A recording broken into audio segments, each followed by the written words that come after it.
ચોમાસું શરૂ થતાં જ અમદાવાદ જે છે તે ભૂવાબાદ બની જતું હોય છે ને અમદાવાદ શહેરમાં એક બાદ એક ભૂવાઓ પડવાનો સિલસિલો જે છે તે યથાવત રહ્યો છે। અત્યાર સુધીમાં અમદાવાદમાં 35થી પણ વધારે ભૂવાઓ પડી ચૂક્યા છે।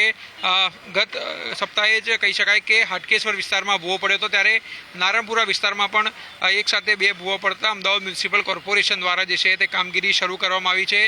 જોઈ શકાય છે કે હાલ અમદાવાદ મ્યુનિસિપલ કોર્પોરેશનના અધિકારીઓ જે છે તે અહીંયા પહોંચ્યા છે અને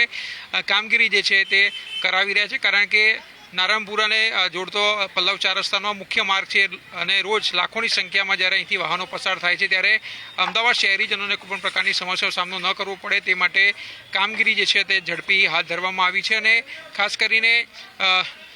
જ્યારે ગટરમાં ભંગાણ જે છે તે સર્જાતું હોય છે તેના જ કારણે આ પ્રકારના ભૂવાઓ જે છે તે પડતા હોય છે, ત્યારે અમદાવાદ મ્યુનિસિપલ કોર્પોરેશને સમગ્ર લાઇન જે છે તે પણ ચેક કરવાની જરૂર છે, કારણ કે જૂજ વરસાદ પડે અને રસ્તો બેસી જવાના ત્યારબાદ ભૂવા પડવાની સમસ્યાઓ જે છે તે અમદાવાદ શહેરમાં જોવા મળતી હોય છે।